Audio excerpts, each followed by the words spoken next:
Dwayne Farris with Black Creek Canine Pipeline Leak Detection. Let's talk a little bit about your company and what it is and how you got started in this.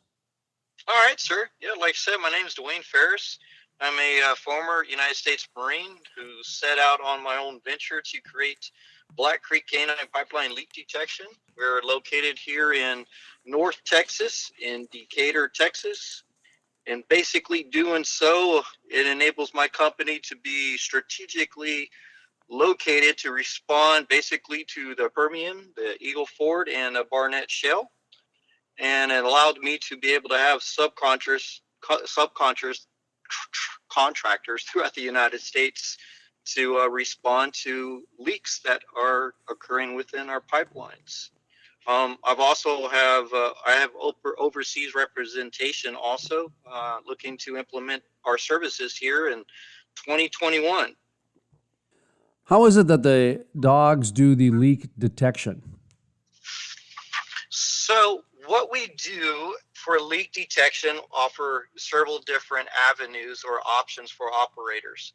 The first is going to be through the hydro test, to where we have about a half dozen of odorants to include hydrocarbon detectability. We also can implement it through active and out of service lines, having a reactive response and a proactive response. And what I mean by that is we don't necessarily have to inject anything novel into the line. As long as we're aware of what is being transported in those pipelines, that's going to enable us the ability to deploy our canine teams to alert on the different odorants that are within these pipelines. That kind of separates us from others that are with it in this industry. But it's been a journey for these last couple of years because I've wanted to incorporate more of a scientific based approach. And I can actually honestly say quantifiably that we actually look to calculate parts per million for the odorants that are going to be injected and or what is actually calculated. I've come to find out throughout the year of working pipeline leak detection jobs throughout the year for different operators and talking to them, and with a more grasp of a understanding of what is already in their pipeline, majority of the time is going to fall within our vast array of odorants that our dogs are already imprinted on. And we've gained quite a bit of interest, especially on a routine or a preventative maintenance plan of adding canine detection for pipelines, basically walking these right-of-ways that they're not able to actually put boots on the ground or have a more personalized approach for a leak detection with it. What type of dogs do you use? We currently utilize Shepherds, Labradors, and the Belgian Malinois. Labradors. That's the first time I've really heard of a Labrador as a sniffing dog. I've heard of the German Shepherd. I've heard of the Belgian, even the Czech. I call it the German Czech dog and the German Belgian dog, and or the Shepherd. I mean, the Labrador. What do they do? Yes, sir. So he's a black lab. His name is Crash. He was actually my first pipeline leak detection dog. He's basically a black lab, thinking that he's a Belgian Malinois. But labs are also definitely one of the top types of breeds within the detection community. Depending on what the agency or organization are using, it does give the appearance of a more gentler, kinder, friendlier dog out there within the public. So labs are actually very popular within the detection community. So it puts them right up there as far as reliability and trainability, along with your Belgian Malinois and your German Shepherds, your Dutch Shepherds and Czech Shepherds. So it just depends on where they're actually coming from within the world there. So I've got Frackleberry Hound, our mascot. She's a Chesapeake Bay Retriever. At least we think she is. Good nose. A hound, part hound. Chesapeake Bay Retriever, or part Newfoundland, part Irish Water Spaniel, and part hound dog, bred years and years ago, whatever. And before that, I had a bloodhound. Of course, bloodhounds are probably the most well-known for their nose, I would say.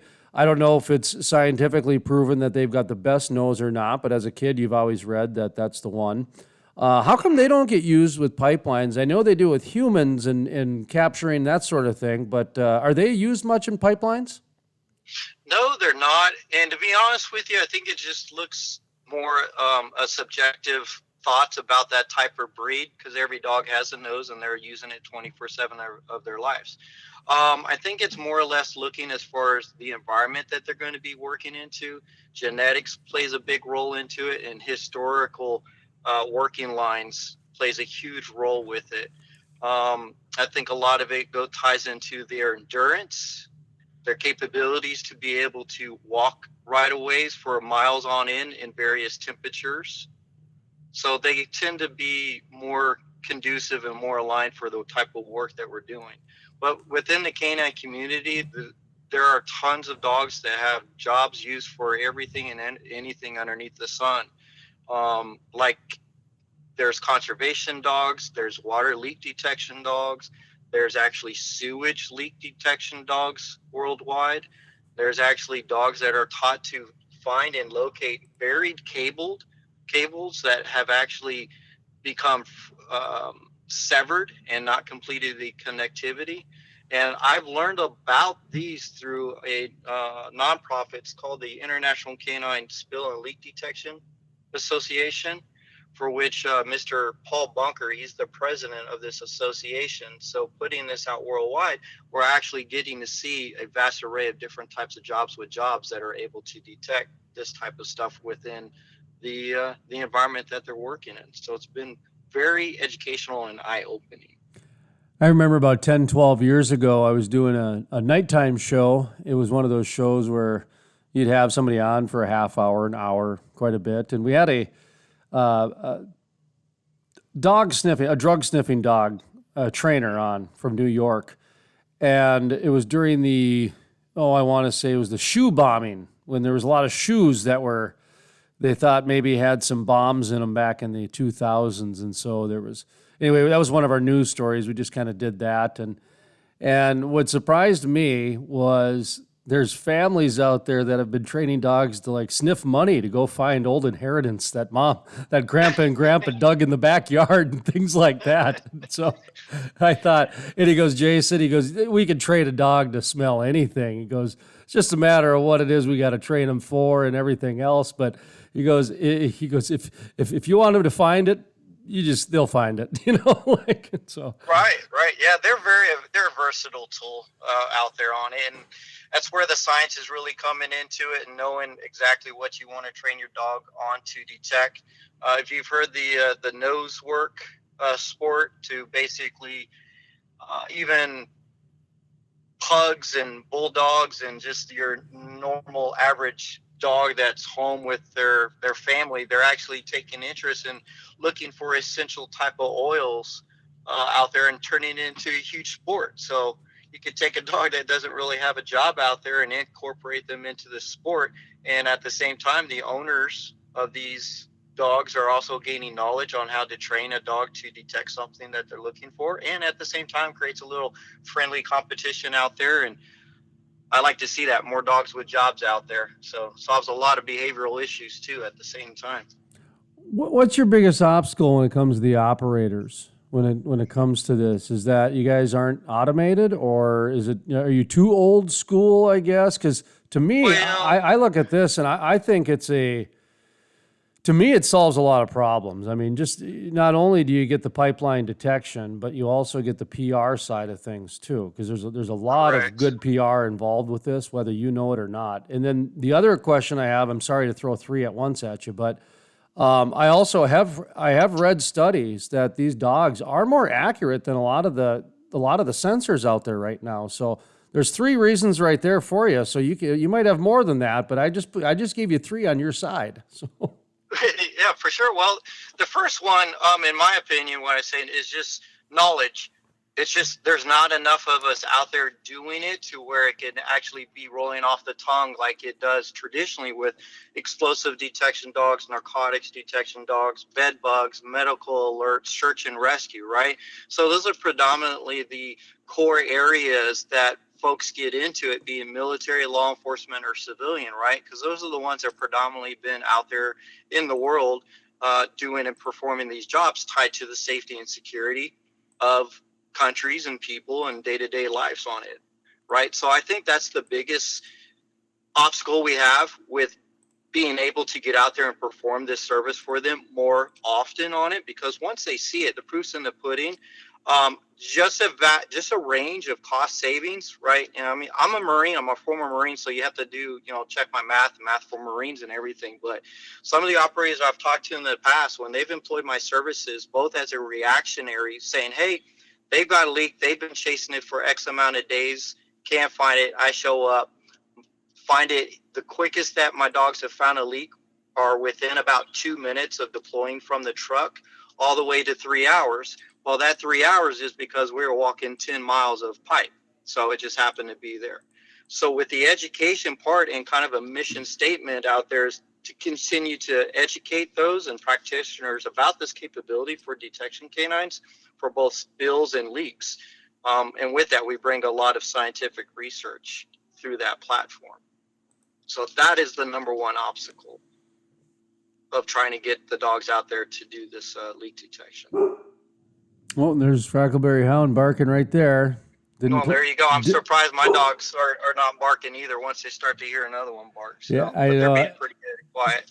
She does a pretty good job in studio, but every now and then, that's they like to have their voices heard. In fact, she likes to pick up chew toys and drop them when I'm doing these things to make noise. But anyway, well, how many different shale plays are you in? If you're out of North Texas, my guess is you probably got the Eagleford and Haynesville and Permian taken care of. Or do you go much outside of the state? We haven't had that opportunity, to be honest with you. Most of it's going to be all the way out to the west, New Mexico, Carlsbad, obviously, area, out to Louisiana. The furthest south that we've not done leak detection, because through a partner agency of Mr. Adam Black with Black Creek Canine Services, we also offer contraband and firearm searches to the oil and natural gas industry. And a lot of them have really embraced that because it's an add-on to their safety security programs. So when we're showing up and they're doing their testing and making sure that the work environment is safe, they'll employ us with dogs to go look for those items that can't be readily detected, right, through plain sight or urinalysis, etc. But we've actually been flown 200 miles off the coast into the Gulf of Mexico on some lift boats and some offshore drilling rigs doing a contraband service also. So just a little plug, we've been 200 miles into the Gulf of Mexico flying in helicopters with the dogs also. So you guys do additional services outside of the leak pipe detection? Yes, sir. Well, give yourself a plug, man. Well, by all means. So if anybody's out there looking for a little better scientific and reliable means of detecting those items that they can't find on a day-to-day, hit up Black Creek Canine Pipeline Leak Detection and Black Creek Canine Services, and we'll employ those dogs to look for those items there for contraband and firearms, which are pretty known to be a no-no out there in the industry, and continue to keep them safe and sound so they can provide those products that we need to survive on. Anything we forgot to mention? Anything you got to get out there to make sure you let people know? I like to give guests the final word, if you will. So for sure. Yeah, actually, we got that, the Pipeline Pigging Integrity Management Conference that's been held for the past decades down in Houston. Fortunately, this time it's not going to be in person, but it's going to be virtually.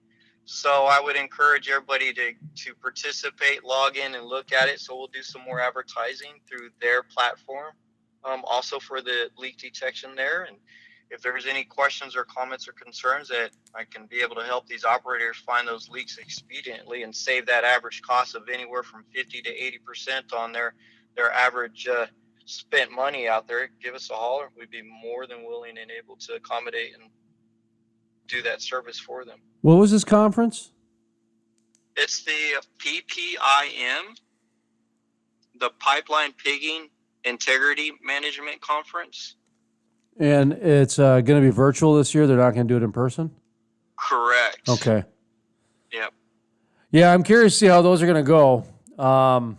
You know, it's We are too, to be honest with you, because I went to my first one last year, and you're talking about over 3,000 participants, to include not just within the continental United States, but also overseas. So it was very educational at the same time, but eye-opening to have all sorts of personnel within the industry doing anything and everything. They got really interested about the dogs, and a lot of them were unaware of what the dogs can do for the industry. Yeah, it's just gonna be interesting to see if you know, a lot of people used to go to conferences for FaceTime. They said, you know, we need some good For sure. FaceTime. So we'll see if that FaceTime translates to Zoom time or Facebook FaceTime and that sort of thing, because you still can get it technically, but it's a little different. So it's just the way the world's changing right now, and you know, some of you like, some of you don't. Either way, the conference is going to happen. So either you can go or you can miss some good information. Imagine a lot of speakers lined up, that sort of thing. Oh, yes, sir. Yeah, a Okay. lot of speakers, like I said, a vast array of different items and subjects out there. And it's as with anything in life and business, it's all about the networking on it and trying to do business with new individuals and organizations and continue that repeat business with people that you've done and provide services with good glowing marks and keep things going. Well, I still think if I was a pipeline company, I would have pipeline sniffing dogs at the front of my marketing. Interacting with the school kids and just being a part of the community. Everybody loves a dog. Well, not Oh, for everybody, sure. but most people do. And it's so engaging. In fact, Frackleberry Hound, the whole reason we gave her that name was because that was the first time I've ever seen anybody smile with the word frack.